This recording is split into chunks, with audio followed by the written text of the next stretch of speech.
다 같이 사도신경하심으로 구역 및 셀 모임을 시작하겠습니다. 나는 전능하신 아버지 하나님, 천지의 창조주를 믿습니다. 나는 그의 유일하신 아들, 우리 주 예수 그리스도를 믿습니다.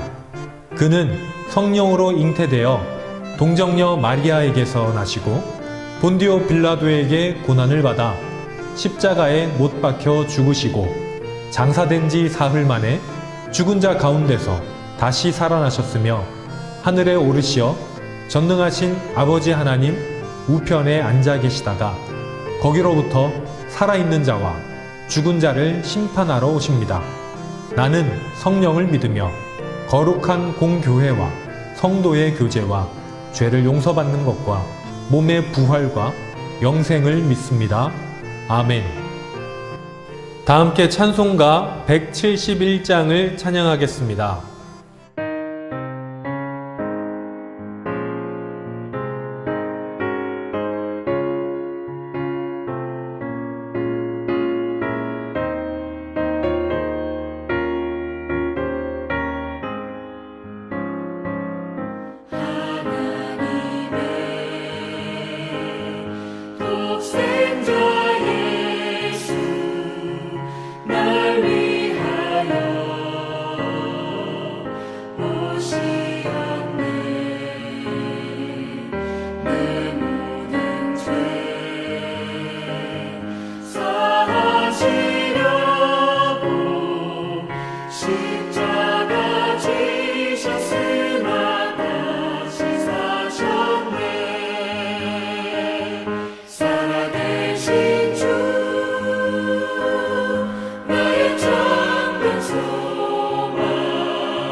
오늘 우리에게 주시는 하나님의 말씀은 이사야 61장 1절에서 3절의 말씀입니다. 이사야 61장 1절에서 3절의 말씀은 구약성경 1043페이지입니다.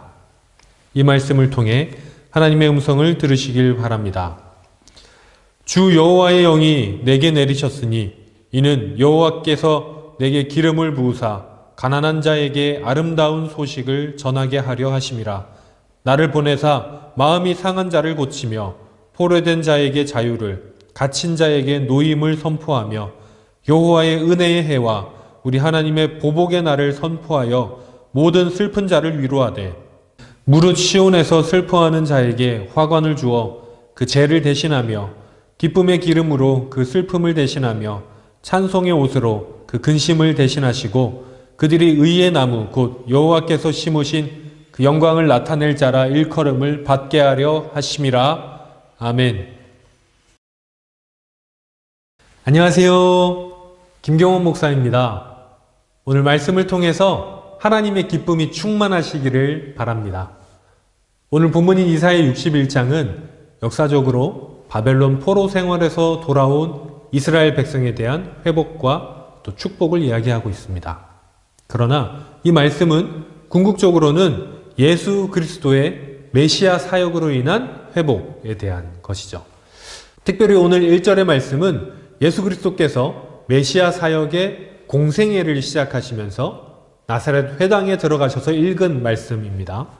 이 말씀을 읽으신 후에 예수님은 이 글이 오늘 너희 귀에 응하였느니라 라고 선포하셨죠. 자신이 이사야 선지자가 예언한 바로 그 메시아임을 확증하셔서 선포하신 것입니다. 그럼 여러분, 메시아가 누굽니까? 메시아라는 단어의 뜻은 구원자라는 뜻인데요. 이것은 바로 히브리어죠. 그러니까 예수님께서는 바로 자신이 하나님의 백성들을 구원할 구원자이심을 이 자리에서 선포하신 것입니다. 그리고 오늘 본문에는 메시아로서 예수님께서 하실 일에 대한 예언이 담겨 있죠. 오늘 본문에 나타난 메시아의 일을 이야기하자면 먼저 가난한 자에게 아름다운 소식을 전하게 하고 또 마음이 상한 자를 고치고 포로된 자에게 자유를 주고 또 갇힌 자에게 노임을 선포하고 하나님의 은혜의 해와 보복의 날을 선포해서 슬픈 자를 위로하고 또 슬퍼하는 사람에게 기쁨을 주고 그래서 그 사람들이 하나님의 사람이다 라고 불리게 하는 것, 바로 이것이 메시아의 사명입니다. 이것들을 요약하면 이 메시아는 고통과 슬픔에 빠져있는 하나님의 백성들을 위로하고 구원하여서 찬송과 기쁨이 충만하게 하려는 사명을 가지고 있다라고 할 수 있겠습니다. 여기서 우리는 하나님의 백성들, 구원받은 하나님의 사람들의 중요한 특징 하나를 발견할 수 있는데요. 그것은 바로 기쁨입니다. 오늘 말씀에 따르면 예수님은 우리의 기쁨을 회복하시기 위해서 이 세상에 오셨습니다. 그런데 그 기쁨은 우리가 생각하는 기쁨과는 조금 다른 기쁨일 수 있죠. 오늘 본문은 앞서 말씀드린 것처럼 이스라엘 백성이 바벨론 포로로 잡혀있을 당시의 상황을 배경으로 하고 있습니다. 그래서 오늘 본문의 약속을 찬찬히 살펴보면 여기에서 표현되는 슬픔은 우리가 삶을 살다 보면 겪게 되는 건강이나 또 경제적으로 또는 인간 관계에서 나타나는 슬픔이 아니라 하나의 큰 슬픔에 대해서 이야기하고 있다는 것을 알 수 있죠. 바로 민족이 나라를 잃은 슬픔.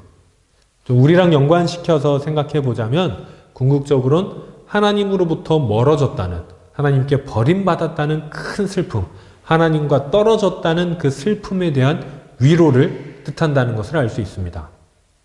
자, 여러분, 어떤 사람이 불치병에 걸렸다고 생각해 보세요. 만약 이런 일이 우리에게 벌어진다면 그동안 우리가 가지고 있던 다른 고민이나 어떤 걱정들은요, 모두 이게 별일이 아니게 됩니다. 오로지 이 불치병에 관한 문제만이 우리에게 남게 되겠죠. 그렇게 이 큰 문제는 다른 작은 문제들을 모두 덮어버리기 마련입니다. 그런데 우리에게 어떤 의사 선생님이 분명히 당신 병을 고칠 수 있습니다. 이제는 어떤 신약 같은 것이 개발돼서 이제 완전히 나을 수 있습니다. 100%로 치료 가능합니다. 라는 이야기를 들었을 때 우리는 어떤 감정을 느낄까요? 아마도 그 순간 우리는 다른 어떤 생각보다 기쁨을 느끼게 될 것입니다. 어떤 슬픔, 괴로움, 이런 것들이요. 이런 기쁨에 압도되는 거죠. 예수님께서 우리에게 주시는 기쁨이요. 바로 이런 압도적인 기쁨입니다. 몸의 죽음을 이기는 이런 기쁨도 이렇게 클 텐데 영혼과 영원한 생명에 대한 기쁨이 도대체 얼마나 대단할까요? 예수 그리스도를 믿는 우리는요. 이런 기쁨을 가지고 있어야 됩니다. 구원에 대한 기쁨과 감격으로 다른 모든 어려움들을 능히 이기는 사람들이 바로 우리 그리스도인들이죠. 비록 이 세상에 살면서 우리는 다양한 슬픔, 괴로움, 어려움들을 만날 수밖에 없습니다. 하지만 영원한 생명과 구원에 대한 기쁨은요, 이런 슬픔을 기쁨으로 바꾸기에 충분한 기쁨입니다. 예수님은 우리에게 이런 기쁨을 주시기 위해서 이 땅에 오신 것이죠. 그러니 사랑하는 여러분, 언제나 기쁨이 충만하시기를 바랍니다. 혹시 지금 상황이 너무 힘들고 너무 어렵다고 해도 눈을 들어서 주님이 주신 기쁨을 바라보실 수 있길 바랍니다. 그래서 이 땅에 오신 예수님의 뜻대로 큰 기쁨으로 이 세상을 이기고 살아가시는 우리 모든 성도님들이 되시기를 주님의 이름으로 축원합니다. 기도하겠습니다. 사랑하는 하나님, 오늘 우리에게 기쁨에 대하여 말씀하여 주시니 참 감사합니다. 때때로 우리가 삶이 힘들고 고단하여 어려울 때 우리가 하나님의 기쁨을 바라보지 못하고 있을 그때에도 우리가 다시 한번 눈을 들어 하나님께서 우리의 피곤한 무릎을 세워주셔서 기쁠 수 있도록 구원의 기쁨으로 구원의 감격으로 이 세상에 다른 어떤 것도 능히 이길 수 있는 하나님의 사람들 다 되게 하여 주옵소서. 예수님 이름으로 기도합니다. 아멘. 다 같이 주기도문 하심으로 오늘 구역 및 셀 모임을 마치겠습니다. 하늘에 계신 우리 아버지, 아버지의 이름을 거룩하게 하시며 아버지의 나라가 오게 하시며 아버지의 뜻이 하늘에서와 같이 땅에서도 이루어지게 하소서.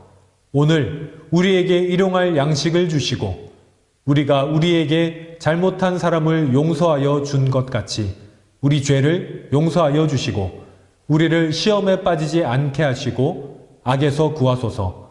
나라와 권능과 영광이 영원히 아버지의 것입니다. 아멘.